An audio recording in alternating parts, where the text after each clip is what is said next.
Chapter 15. They go into a little bedroom in the back of the house that is not furnished with any sheets on the beds or anything like that. And they are going to hide out and they're going to wait. They have until midnight, supposedly, until the brigade of evil men whose name I already forgot what that squadron is called. But they're going to come at midnight, supposedly.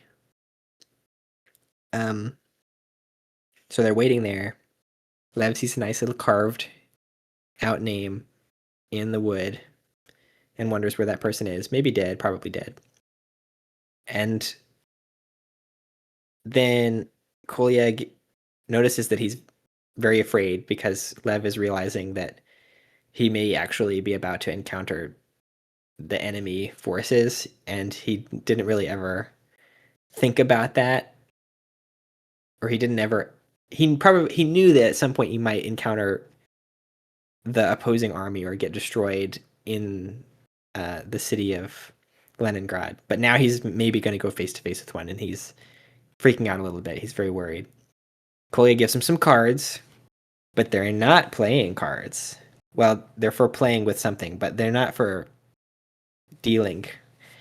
And they're naked ladies. I think Kolya says he got them in Marseille, which is just a part of France. Or Versailles, I can't remember what he said. I think it was Marseille. Yeah, Marseille. And so he's looking it over. He's not as pretty as the girls are. It's not doing a whole lot to distract him from the fact that they may be about to die, and he's concerned that he's going to be a coward like he was in the House of the Cannibals, and But that Kolya really this time women. would actually die. Yeah, but they're really very hot, and their breasts, they're just falling out of their hands. It's like they're falling out. It's like liquid. They're just like melting out of the picture. So they're super duper hot, and Kolya filled 20 different socks just on this one photo. He's so hot. She's so hot. Yeah. That's the one that Lev likes too. Right. So it's just the objectively best dirty photo. Yeah. But despite this, Lev is still scared that Kolya is not going to be able to survive this like he survived the cannibals, because it's going to be multiple Germans with guns. And B, that Lev may become a coward and not do what he needs to do with his knife. But then they hear cars outside. It's not midnight yet, but the Germans are here, so now it's go time. And Lev doesn't know what to do, but Kolya makes for the door. They look out the window. They're on the wrong side of the house to see anything out of the window.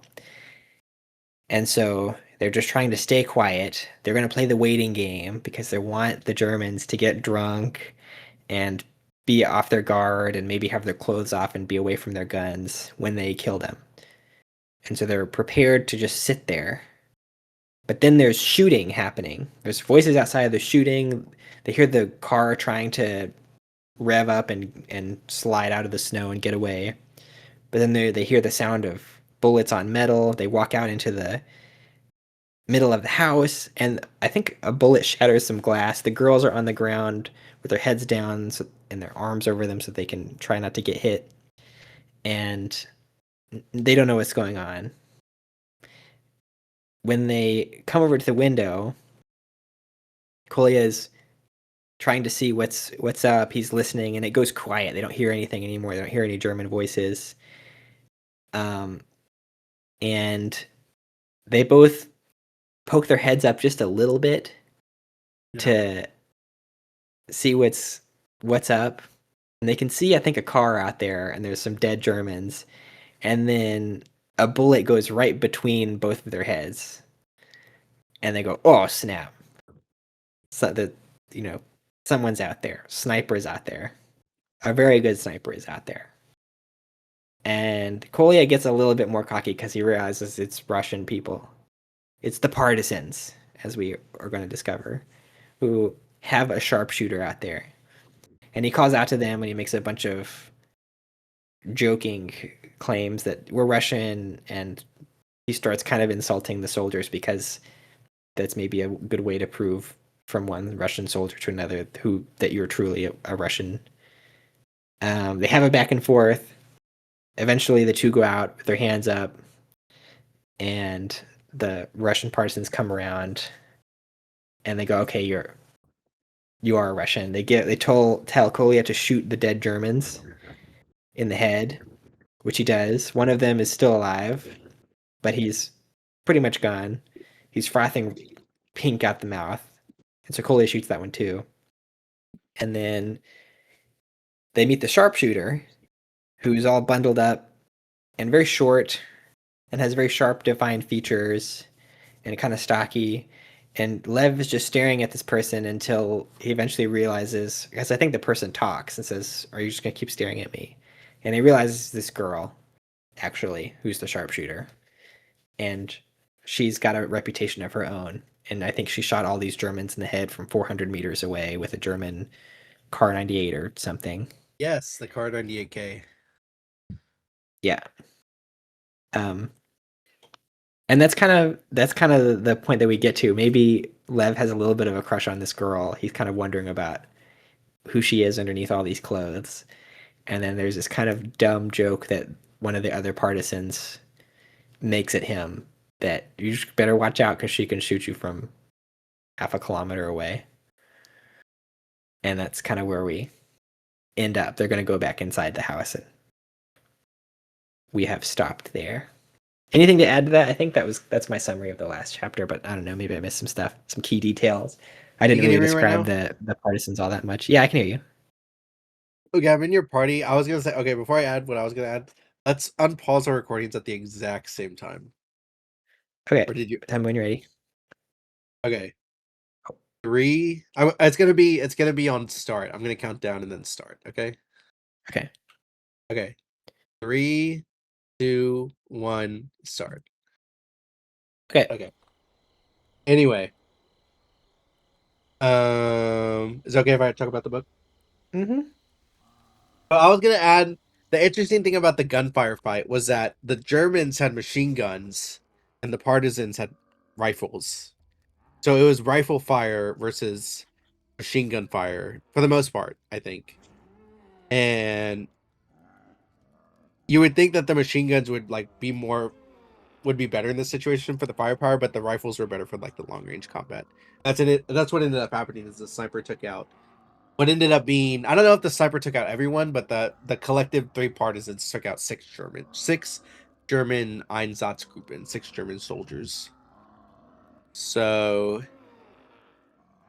that was pretty cool. I mean, like it couldn't tell what was happening, but it ended up being like the rifle fire uh, uh was a better tactic than the machine gun fire at the moment. They were also ambushed, Mm-hmm. but that was pretty neat.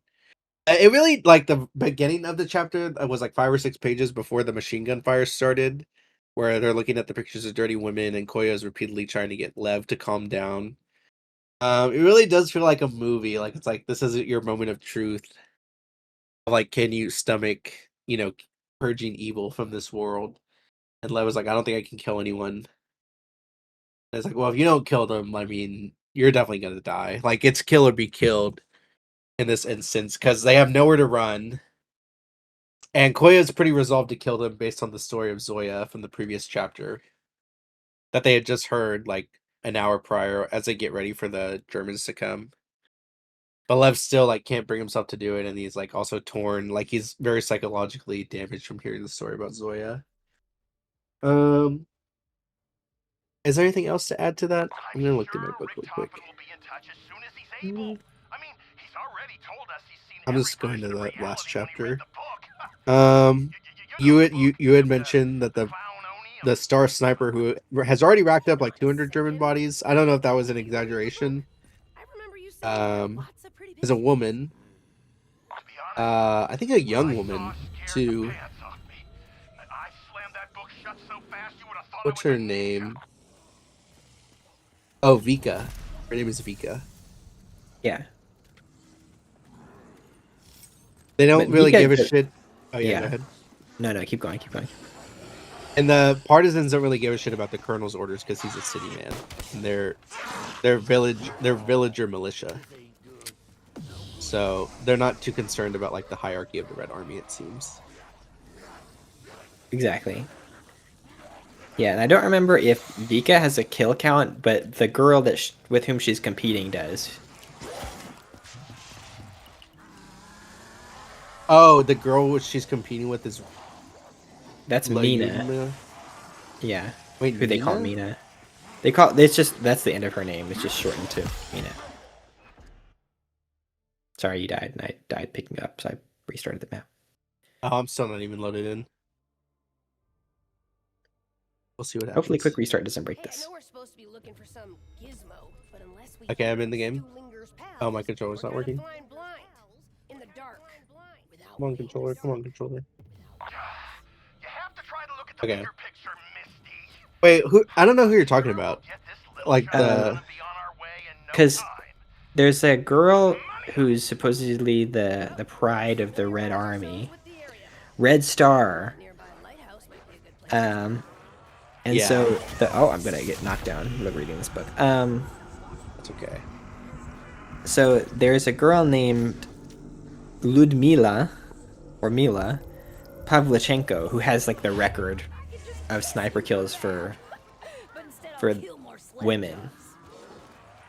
I have a But fan they on, just so shortened my. they just shorten her Oh. name to Mila when they talk about her because Oh, I thought Mia was like slang for like little girl or something, kind of like Tia. no, it's Mila. Okay, her name's Mila. Yeah. Okay. That's the one that's in the papers, and the Red Star says that she has 200 kills. Okay, But I'm gonna save then, Vika says that pretty much every time that girl looks at a German, they count it as a confirmed kill. So it's I think she's a little jealous of this other person. But anyway, but she's also just kind of battle hardened. So she kind of brushes it off. Is like, whatever, I'm a good shot, and that's all that matters, honestly. But anyway, she's clearly a good sniper because she shoots. I don't remember how many of them.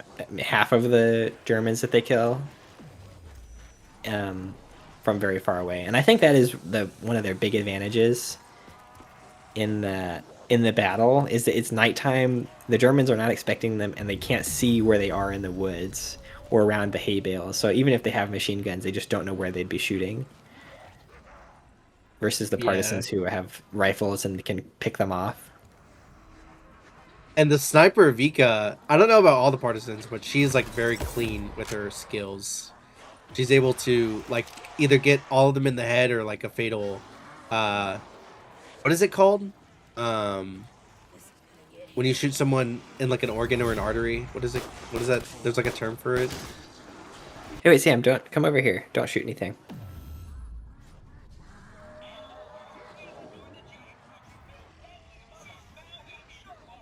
Oh, so we're safe here. Yeah, they seem to just kind of die when they come over here. That one's gonna die. Yeah. Oh, it's because of the bus. There's like a noise Yeah. being made. Do you have the right shield? No, is there a shield? Yeah, it's Oh, it's right here. I did not have the shield. Do I have it now? Oh, I already have one. Okay. Okay, let's chill for a second. I'm gonna try and remember the themes I wanted to talk about. I wasn't gonna bring up what you said, although I think those were some nice add-ons, especially reflecting on like the last 5 chapters of the book. I wanted to add. I gotta look at the pages. I mean, I wanted to add.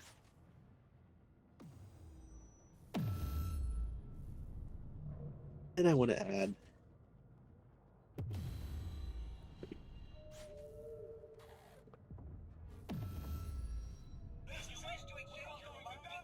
You know, one thing is that. Man, your face is kind of creepy. I'm gonna look away from you. Look at me, Sam. Look at me. I can look into your soul. I'm trying to look back with like one joystick on my with one hand on my joystick. Look at me, Sam. Look at me, Sam. Let me kneel. Dude, they totally fucked up your face texture. It's very. Does mine look scary too? Not from this side. Well, I mean, they messed up your eyes or something. Dude, your face is like it looked like it got burned or something. Oh, your face just looks like the eyes are not. I can't see. It's like there's a missing texture. Stop moving away. I can't look at you. Sorry, I'm trying to look at your face is like completely shrouded in black when with your cap on. And so I crouched to see your face, and then you can see your face, and then your face like doesn't make any sense. Oh. Yeah, there's something weird about your eye texture. Yeah. And then the top of your head, I don't know, there's a gap in it. Oh. That's reassuring. One recurring theme is when Lev does have a little bit of time of reflection, like on the war, he keeps thinking about the Kirov and like how his friends are most likely dead. He doesn't know like 100%, but like 95% chance that they died and that they're under the rubble of the Kirov. And he's often thinking about it, like every few chapters. He just reminisces on, I wonder what Vera would think. I wonder what Oleg would think. But they're not even alive, right? That's one theme, or not a theme, but it's like a recurring thought that Lev has. I wouldn't say that's necessarily like the theme, or it reinforces the theme of how like they don't have time to think of the atrocity. They have to, like they only have time for like resilience. Like that's really all they can do in these moments. So that was one thing. Another thing I wanted to talk about, what did I want to talk about? Maybe something about like the I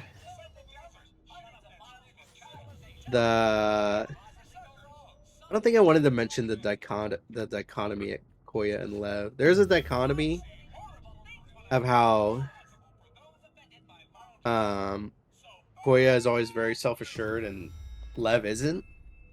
And it lends itself very useful in these very stressful situations where Koya is not as nervous and Lev is super nervous.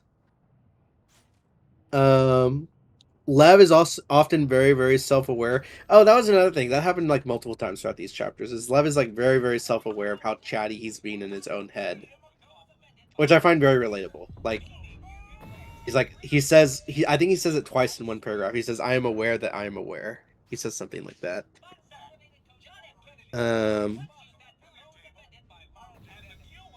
Yeah, here's the paragraph right here. Excuse me. He doesn't say it twice. But they're talking about how they're trying to ambush the soldiers right before the gunfight starts happening in chapter 15. And it says, Koya rose to her crouch and crept to the front door. Keeping his head below the window line, I followed. We kneeled with our backs against the door. Koya checked his pistol one last time. I pulled the German knife from my ankle sheath. I knew I looked silly holding it, the way a young boy looks holding his father's shaving razor. Koya grinned at me as though he was about to start laughing. This is all very strange, I thought. I am in the middle of a battle and I am aware of my own thoughts. I am worried about how stupid I look with a knife in my hand while everyone else came to fight with rifles and machine guns. I am aware that I am aware. Even now with bullets buzzing through the air like angry hornets, I cannot escape the chatter of my brain. That was a whole paragraph. So he has like the self-awareness, but it's like not helping him. It's just like costing him precious time in order to make like super quick decisions in the heat of war. Is one thing that happens like time and time again, like as I get in these high stakes situations. But there was one more thing, and it's not coming to me. There was one more thing I wanted to touch on. how we have the TED quotes going off while we're chilling. Is it related to that sentiment or is it different? It might be. It might be. There's like this theme that I've noticed like multiple times throughout the chapters. I want to say it has to do with like his self-reflection, but I'm not entirely sure. Like maybe it has to do with what I just talked about. I don't know. I was thinking about it earlier, and I probably meant to write something down, but um, Hmm. I'm just like flipping through the pages, seeing if I can remember. Because he does talk about that self-awareness and that inability to turn the voice off to just do what needs to be done. Some other time when he talks about the difference between him and Kolya, he says something about there's the courageous people and then the the insomniacs or something like that. And I was one of the insomniacs and it was useless. No, Yeah, he does say that. I can't remember where he wrote that part. I'm sure it's at some point before they have the shootout, but I can't remember. Yeah, maybe at the beginning of chapter or the end of chapter 14, maybe. Mm-hmm.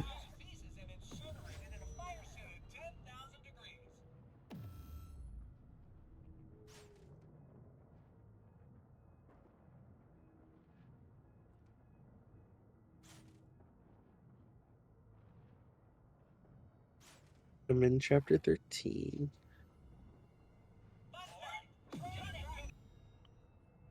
Oh yeah. He said heroes and fast sleepers can switch off their thoughts when necessary. Cowards and insomniacs, my people, are plagued by babble on the brain. And then he basically thinks of the description of what was happening as he steps out of the door. It's this self narration thing, and I think it's a fun thought to realize that anytime a story is written in the first person, it always has to be this type of person who would be a writer. You can't escape that character trait for any first person narrator because otherwise it just wouldn't make sense as a story.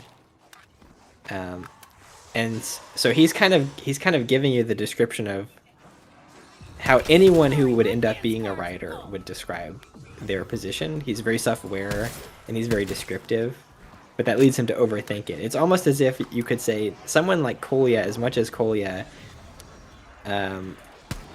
appreciates literature and that's part of his character, would not write about this experience in the same way. Even though Kolya, throughout the whole story, is seen to be scribbling in his journal, you kind of can't.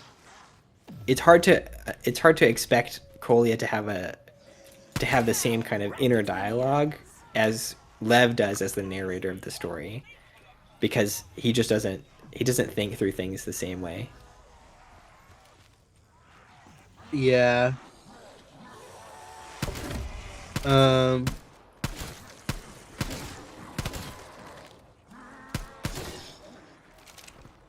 And I mean, to me, Koya's like the hero of the story. Like I mean, maybe that's a bit of a stretch to say at this point, but for the most part, it feels like he's bailing out him and Lev with quick time decision making, like time and time again. And so it would be very different hearing Kolya's recalling of the events. Like maybe he wouldn't make it sound as high stakes as it is. But that's what it is. I mean, I feel like the descriptions of what's going on is pretty accurate to probably how things might have played out in the nonfiction account of this story, maybe. Mm-hmm.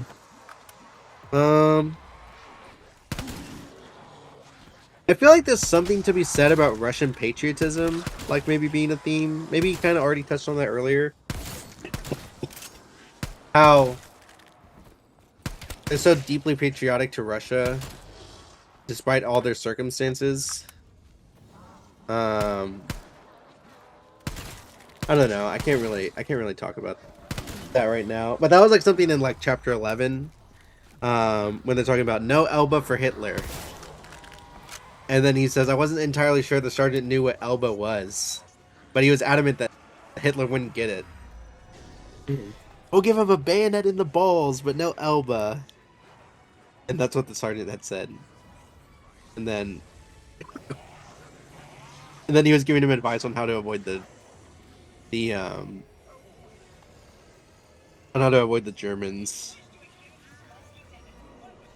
Yeah, they derive a certain camaraderie from their shared experience, even if their shared experience sucks. I think the recognition that they're of the same people is very gratifying to them, and the sergeant is willing to go along with it in a way that I think is not specific to Russian. I think a lot of people, when they feel like they're in on a joke or they're being part of a social interaction, they will go along with something that they don't even know what it means, just for the sake of keeping the interaction going or maintaining whatever the relationship is. So I think the sergeant is essentially doing that. He's essentially recognized this is an army man just like me, and I'm gonna keep the thing going even if I don't know what he's talking about, just because I like the conversation we're having. Yeah. Yeah, that's very well summarized, I would say. I mean, I've seen people do that even in modern times. People, I think it's just a common thing as like a social psychology thing. If someone makes a joke and people laugh, you just kind of laugh with them, even if you don't know what the joke was. Just happens so that you can go, oh yeah, I was part of this, having a good time. I'm not going to ruin the good time. I think that's just Yeah. a human thing to do. But he's clearly doing it here. I think Kolya maybe is making a joke out of it, like he's actually making fun of him. But what the sergeant is doing seems seems pretty common. He does. Lev does say something though about that patriotic feeling, like this is the moment. This is my moment where I'm gonna do whatever for my country. Um, that actually is very similar to something that I read in War and Peace. Oh Although yeah. it's written a little bit differently in War and Peace. In War and Peace, there's a character. Not every character is like this, but there is a character whose name is Rostov, Nikolai Rostov. He's an army guy, um, and he believes very much in being for the army men, not some pompous person who makes all the plans and doesn't actually do anything. And so he takes a lot of pride in being on the ground and doing things, shooting, stabbing people with bayonets. That's in his head the ideal Russian soldier. And the ideal Russian soldier in his head also would do anything for the Tsar, at least in the beginning of the book. And at one point, he sees the Tsar, and the Tsar is this holy person to him. So he is kind of fully engaged in doing whatever needs to be done for the country. But he takes the greatest pride in running into enemy lines and basically almost dying. And in truth, in the story, actually not doing something that heroic. He essentially gets knocked down and then gets up again and then makes his way out of a dangerous situation. But the fact that he was willing to die or was about to die fills him with pride that he would have died for the country is a very prideful thing for him. And he spends a lot of time early in the book reminiscing on how everything makes sense in this simple life of just being an army person and either dying or not dying. And you either have the glory of having engaged in battle and not being a coward, or you just die and everything makes sense to him. It seems kind of like that for Lev. Lev has that same um, young male naivete of I'm gonna have my moment. The have my moment thing was very similar to how it presented in War and Peace, even if it was different context and the Tsar is not the there's not so much pride in Russia in World War II towards the actual government and leadership as there is in the Tsarist part, or the part where there's an emperor, that part of history. So I think in this case, Lev probably doesn't care that much about his government, but he still has the sense of pride of maybe being about to prove himself as a true Russian in a similar way. Yes. Um, there was kind of something that where like they're talking about the moment of having courage, not like the necessarily Lev realizing he was gonna have his moment, but he was like he really didn't want to like kill anyone. And then there's this part at the very beginning of chapter 15 where before Koya shows him the pictures to try and ease his mind, the pictures of hot naked girls. Lev is trying to reason with them that they should just leave before the Germans get back.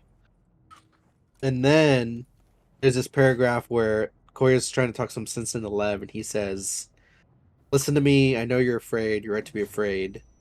Only an idiot would be calm sitting in a house knowing the Einsatzgruppen are coming. But this is what you've been waiting for. This is the night. They're trying to burn down our city. They're trying to starve us to death. But we're like two of Peter's bricks. You can't burn a brick. You can't starve a brick." And then he says, "Where do you hear that?" And he said, "Which part? The bricks, my lieutenant. You're not inspired?" And he said, "It was going along all right until then." And he was like, "I like the bricks. Like, you can't burn a brick, you can't starve a brick. It has a nice rhythm." And then he has the audacity. He was like, "This is the same lieutenant who stepped on a landmine." He was like, "Yes, poor man. Well, forget about the bricks. I promise you, little lion, we're not dying out here." But I do like that. I like the brick analogy. You can't starve a brick, and you can't burn a brick. It's brick. It's hardened. It's resilient, and that's what Russians are. Yeah. And and they also had this funny conversation where they're talking about the daughter again, the daughter of the colonel. Oh yeah. And he's like, "I'm gonna make sure she invites us to the wedding, or that the colonel invites us to the wedding." And then Lev says, "Oh, you." He says, "Ha, you love her." And then Koya says, "I do. I believe I am truly in love with that girl. She's quite possibly an idiot bitch, but I love her. I want to marry her, and she never has to say a word. She doesn't have to cook for me. She doesn't have to carry my babies. To skate naked on the Neva. That's all I want. Do a little spin above my open mouth." This is so preposterous. And like, I don't think he means anything that he's saying, but he's just trying to calm Lev down. And it is a nice it's almost like a sibling dynamic where he's just looking out for this guy he just met. But they just met. Like, that's the thing. It's only been 3 days at most. Like, they were total strangers, and Koya is just totally taken Lev, and I think Lev is very like enamored with Koya. It's a very peculiar friendship, because Koya has experienced a lot more than Lev, I think, even though Lev was excuse me, a firefighter in Leningrad.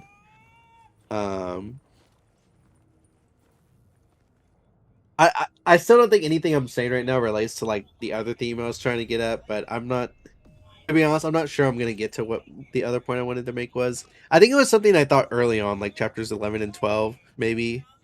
So it's hard to say what I was initially thinking, or initially what I wanted to elaborate on. We may have already done it, and I'm not realizing it. I feel like it might have had something to do with like Lev's like demeanor towards wanting to find a woman, and it like it's like continuously changing throughout the story. Like, first it was Vera, and then it was the colonel's daughter, and then it was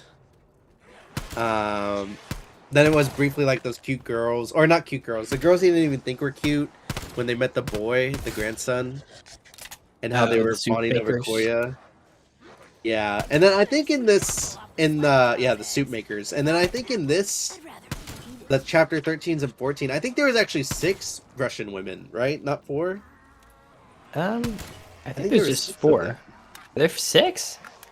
I think there was 6. Or it was at the, let's see, I think it was at the end of chapter 13, they say. Let's see. I thought there were 2 girls dancing, which are the 2 sisters, and 2 other girls just kind of laying on the ground. Oh, let's see.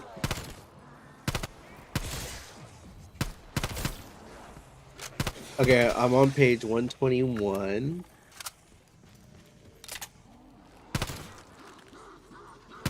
Let's see. Oh, wait. Oh, okay. Yeah, I think you're right. I think there's just 4 total. I don't know why I thought there were 6. I thought there was like 2 like dancing, and then there was like 4 laying down. But then like so he had the crush on the little chubby girl, and now at the end of this chapter, chapter 15, he has a crush on the sniper. Mhm. He's just like ever shifting in like his current crush, and I think Koya would be too, but I don't know. It's harder to say because the story isn't told from Koya's perspective.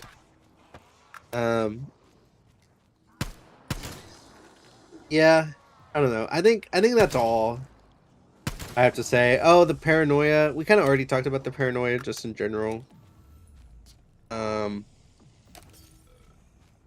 Yeah, I think that's it. If I remember the theme, I'll make sure to write a note. But I think we might have already just talked about it, and I don't remember something like that. Didn't see that coming, did you? Any closing thoughts for these 5 chapters?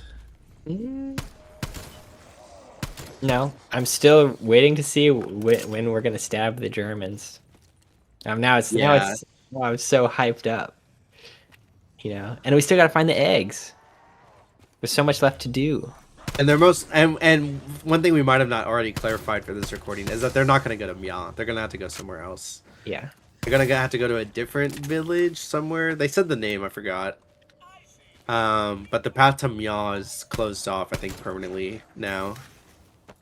And they're going to talk to the partisans, I think, a bit in the next chapter, the Russian militia.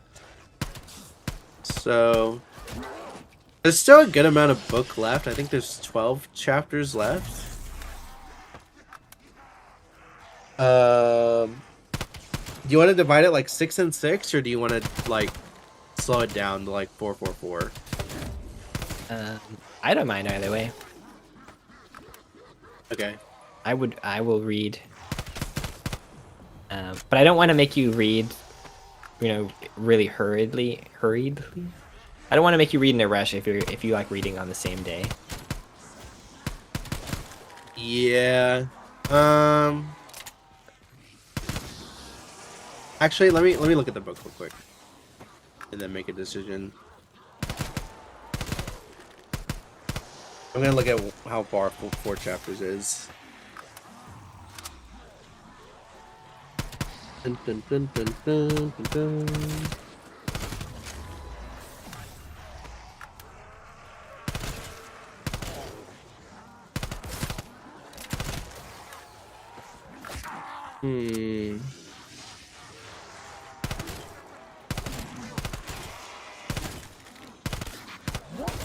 Don't touch me, Zach. 5,